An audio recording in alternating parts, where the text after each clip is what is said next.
Pavel Zacha and Vancouver. Now, my buddy Rick Dollawall reported that the Canucks had contacted the Bruins this week about Zacha.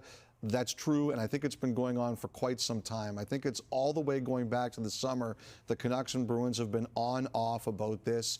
You know, Zacha's not in the last year of his deal. He has another year. Teams are looking for centers. Boston doesn't have to do anything here it doesn't want to do. But this has kind of been a dance, the Canucks and some other teams seeing if they can prise Zacha out of there. One thing about Vancouver, though, in this case, I do not believe they are on Zacha's no-trade list. Really good. Hey, back was.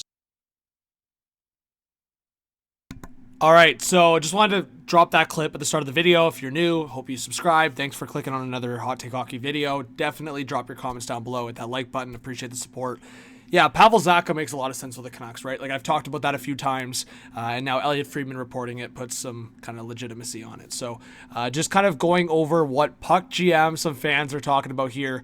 You know what? I think on a Bruins perspective, there's probably a couple players you look at in terms of young, promising players. It's Lekari Mackey and Willander. There's a few other guys that I'm sure the Canucks would probably want to see in there in that trade versus the two guys I just mentioned. But again, from a Bruins perspective, you want that value. So just to see what fans kind of are putting out there, there you go. One scenario is Lekari Mackey going to the Boston Bruins.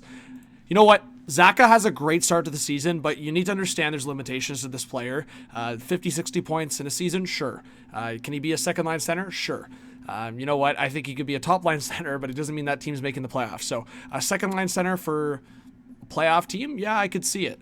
I think the other guy you'll probably see in some trade scenarios or proposals from pages and from some fans is Willander, a right shot defenseman. He's up there in kind of prospect rankings for the D-man in the league. So I could see it. I also could see the Canucks really making a decision here in the next month or so on what they're going to be this season. Are they going to be a team pushing for playoffs, or are they going to be a team that's kind of stepping back a little bit? You know what? If you make a trade like this, you're making that statement you're going forward. So I think the Canucks, there's different scenarios here. I've seen some potential trade conversations with the Carolina Hurricanes again.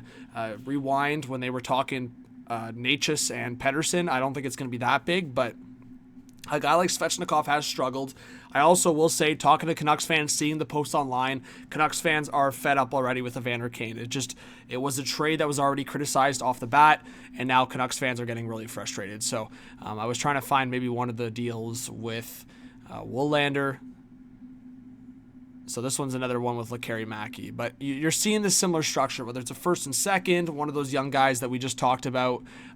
Even Canucks fans are like, hey, this season might not work out. Maybe we get Zacha next year, and maybe it's not as expensive. Well, Willander's still in this potential scenario, but it's not a first-round pick. I do think that the Canucks, like I said, could have this scenario where they, like many other teams, just look at the free agent class. I know it's kind of diminished since guys like whether it's Connor, McDavid, Eichel, like go down the list. The list has gotten quite slim in terms of that free agent class that was looking pretty sexy. So, you know what? The Boston Bruins could be one of those other teams. Like, for me, in their perspective, if you could get a Willander or a Lekari Mackey in the deal, I would be willing to take the Evander Kane contract. Like, it's a scenario where Zacha's got 2 years left. You open that cap space for this offseason. It could make some sense for the Boston Bruins. You know what? There's a few other teams I think that could trade with the Canucks, like the Leafs. I know I always bring them into the conversation, but I do look at a guy like Nick Robertson who might want to go out west. I think the Canucks have those holes in the top six. Obviously, the Philip Hedl injury stuff just keeps being a conversation. Guy can't stay healthy, like a few other players in the league. We'll probably have another conversation about Patrick Laine because that's out there right now. But you know what? I do think the Canucks might go for a couple deals. This one has the kind of the reunion of Bo Horvat. I don't think that's quite realistic, but you never know. I think we'll put one more into the equation, and this is kind of what I talked about. Evander Kane, attach him to some draft picks or some prospects and get Pavel Zacha in Vancouver. You know what? This mock lineup for me is pretty realistic, right? Like DeBrusk and Garland on the wings next to Pettersson. And then, you know what? Reichel might be like a solution. He might not be. In his first game, it wasn't great. But at the very least, if you could have Zacha, Besser, and maybe one other guy in that top six, the Canucks lineup looks a lot better. Like, I think the defense is a great structure. Obviously, long term, you have it in the back of your head that Quinn Hughes could be gone. But in terms of structure of your team, if you can get Philip Hedl back to be your third line center, Aatu Ratu, maybe he fits as that third line center. Either way, you're probably looking for one more top six forward on that Vancouver Canucks team. And yeah, you're looking at a playoff roster, but even with Zacha, it's still thin. So I'm wondering if the Canucks take a step back at some point.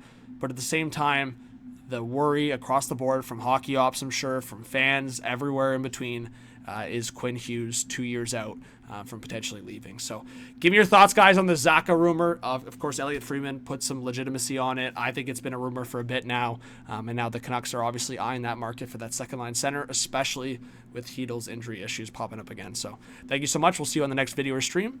Peace.